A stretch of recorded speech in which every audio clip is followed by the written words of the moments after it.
Have you ever thought about common questions as you get ready for retirement? Like, do I need a durable power of attorney? How can I get better tax efficiency?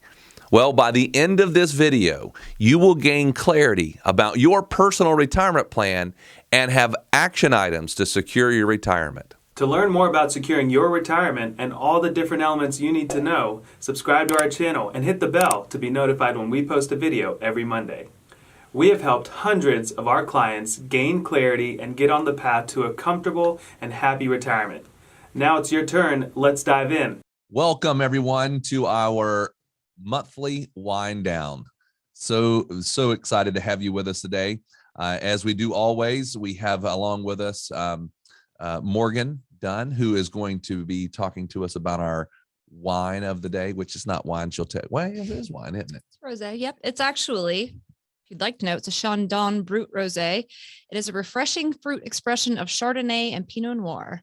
It's bright and delicate with aromas of strawberry and cherry. So we're closing out the summer with this bad boy. Yeah. Well, so anyway, we're excited to have you with us. We are, we talked about whether or not to continue these wind downs, and we thought, what we love about it is we get to handle kind of like a short form of different questions that we might have from time to time. We also get to talk about things at a little bit more rapid fire. I will tell you that we've got some good fun ideas coming up to bring some other folks back in, like we've had before, to get their feedback. And so anyway, we'll go ahead and get started. Morgan, can you kind of give us a little bit of the layout of what we're going to be talking about today? Sure. We're going to cover 4 topics today. Why do you need a durable power of attorney? How do I consolidate multiple 401ks?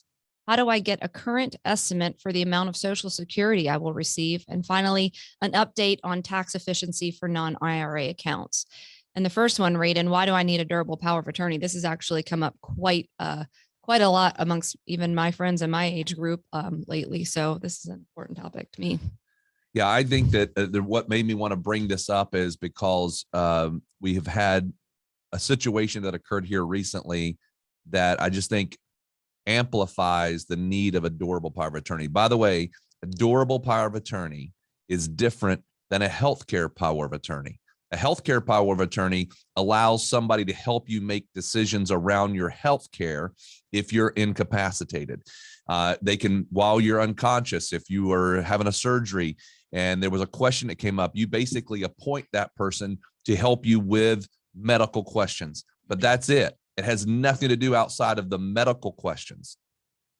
A durable power of attorney expands that a little bit, and it says, hey, if I become incapacitated for some reason, then another person could go and actually sign on my behalf to make transactions occur, to be able to do certain things. So let me just walk you through a quick story, and then you'll understand how this can happen. So we have some folks that are 70 and 68. So in this scenario, the man who was still working, still healthy from all aspects, has a stroke one night. And in that scenario, he is now unconscious. He's had to be taken to the hospital, obviously. He has, in the process of this stroke, lost his ability to speak, lost body movement for half of his body. And at this point, and we're now about a week and a half into this at this recording, has still not been able to speak, still not had enough activity for a doctor to say that he can actually make a decision. And there is no durable power of attorney. Now, what does that limit then his spouse here or anybody to be able to take care of? Well, first of all, the way the bills were being paid was through an account that was in his name. He was having those his paychecks going into an account in his name. So at this point, there's no access to that account. What about his 401k? What if we needed to make some changes to his 401k investments? Do not have access to that account at this point.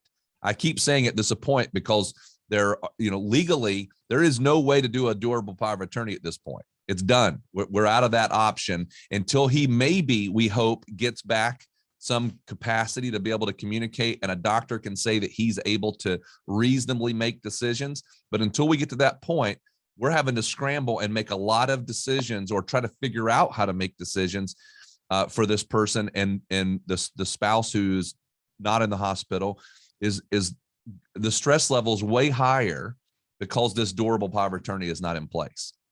They can't just focus on trying to make sure, be there for her husband in the hospital and just handle that part. She's now trying to figure out all these other elements that does not have to be there, does not have to be a part of the conversation. So here is my plea. Here's, when Merce and I work with clients, we want to tell you, make sure you have a durable power of attorney. You may think I don't need one, I'm healthy, but things can change on a dime. So keep that in mind. It is not expensive to set up a durable power of attorney. It's just naming somebody that could be there if you become incapacitated. All right. And our next question is, how do I consolidate multiple 401ks? So I'll take this one. I actually sat down with someone maybe about a week ago, and one of his biggest things was he had changed jobs a few different times, and he had been contributing to each one of those 401ks over the years. And next thing you know, after some job changes, some rollovers and everything like that, he said he had somewhere in the realm of 12 to 15 different accounts out there, all spread out between all the major names that, Schwab, Vanguard, TD Ameritrade, wherever the 401k was held, he has money there. And so we do get this question quite a bit. It's very rare that we see someone anymore work for a company for 40 or 50 years before they retire. The world has just evolved to where you are somewhat shifting between companies a few times at the very least in your career. And that means you've got a few accounts out there. So consolidation is just, it's something that, we believe should be done. It's something that is going to make your life a lot simpler. And then very quickly, the question that comes up with consolidation is, well, I don't want to put all my eggs in one basket. I don't want to take all my different accounts and put it all over at a Fidelity because I'm worried about that. Well, our answer to that is there really is not something to worry about there. You're not in a situation where you're losing diversification just because you're going all of your money is going over to Fidelity or to Schwab or TD Ameritrade. All that's doing is making your life a little bit simpler. And it's really in the investments that you get to diversify those assets. So that comes down to your philosophy on how you manage money. Are you working with someone? Are you doing it yourself? And everything like that. So I wouldn't be so worried about having everything at one place. But the how do I do it? It's pretty simple. We've done a podcast on it before. And ultimately, what you're going to do is you're going to call up the institution. So say your 401k is held at Fidelity. You're going to say that I would like to do a rollover. If you've left the company, you're just doing a standard rollover. If you're still working at the company and you're over the age of 59 and a half, that is the key. You are eligible to do a rollover, even if you're still working there. You can still contribute to that 401k. You'll still get the matches that you get. But why would someone do that? Well, if you roll it over to an IRA, even though you're still working there, now that opens up your ability to get some professional help so that someone can help you manage the assets, help you with the overall retirement planning and everything like that. So essentially what it is a phone call over to the company, let them know what you want to do, which is a rollover. Make sure they know it's going to an IRA or a Roth IRA, so there aren't any tax issues. And it's fairly straightforward. Once again, there is a podcast that we've done a few episodes ago that covers this in way more detail, but we get the question all the time, and so we thought it'd be good to revisit. All right. The third one is, how do I get a current estimate for the amount of Social Security that I will receive? So we wanted to bring this one up real briefly. This is not a long drawn out ordeal, but whenever a person comes to meet with Merce and I, especially in the beginning, but really throughout the whole process, one of the things that we talk a lot about is building a retirement financial plan. And so what we want in that is we ask a bunch of questions. Where's your income going to come from? What are the estimates of those incomes? And a major part of financial planning for retirement right now is how much are you going to receive from your Social Security benefits? Now, used to, and it's actually kind of, I think, been restarted, but you get this statement in the mail every year. And in that statement, it's from the Social Security Administration, and they will give you those estimates. The problem is you get it once a year. very few people want to hold on to that or put it in a place that they know it's going to. So they kind of know a general number. They might say, oh, I know it's going to be $2,800 somewhere in that area. Or they say, I don't know where I put that piece of paper. And so they're kind of scrambling, trying to figure that out. Here's what you got to do. It's super, super simple.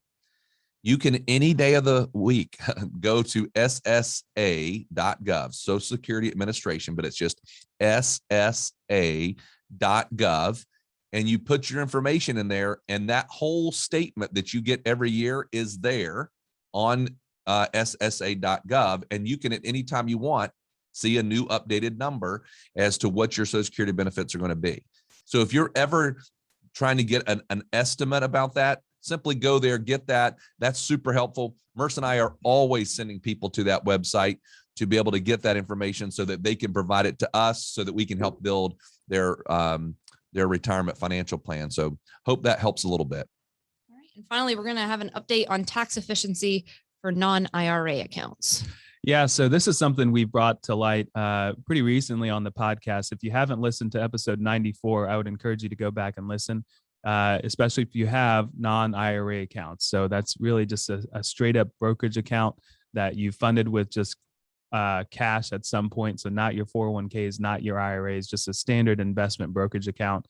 And if you have this thought in your head, which is, I like how this account works, but I don't like how I get taxed on it, which is you're getting taxed from different dividends that come in from the investments. You're getting taxed on realized gains or losses, whether or not you are using the actual funds. You know, with an IRA, it's pretty simple. If you take a withdrawal, you're going to get taxed on that withdrawal.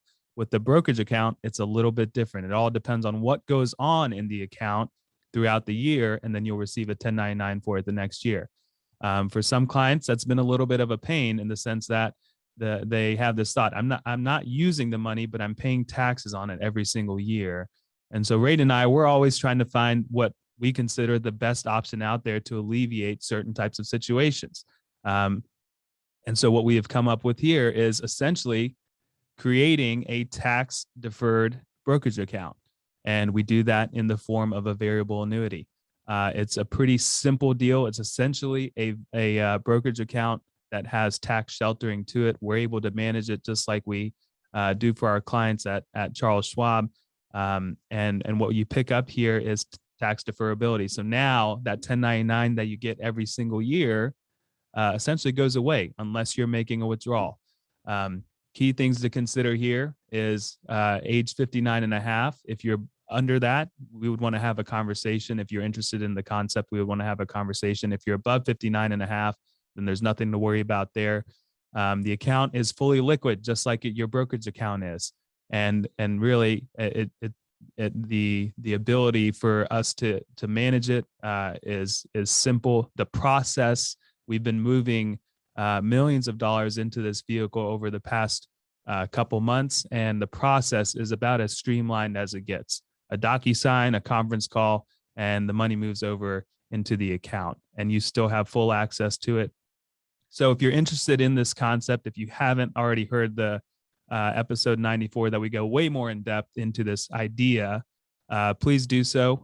Listen to it. If you have questions, always feel free to reach out to us. Once again, it's just an idea that we think is worthy enough to bring to our listeners, to our clients. So feel free if you have questions. We're always here to help and answer those questions. All right. Well, we hope this has been helpful. By the way, we like to always encourage you, go to our website, pomwealth.net. I encourage people to go to the blog page. There's a new article every single week that hits on these topics that we discuss on the podcast. And it just makes it very easy for you to be able to go back and review and have those different bullet points as well as action steps that you can take. Also, to the right-hand side of that page, you'll see there's two things that are completely free, but one of those is 3 steps to secure your retirement. Make sure that you listen to that if you've not been able to do so already. Thank you very much, Morgan, for being a part of this and asking us those questions, and most importantly, bringing us our wine. We appreciate that very much. Anytime. All right, everyone, have a good day, and we'll talk to you next week. We hope this video has given you some confidence and clarity as you plan for a worry-free life in retirement.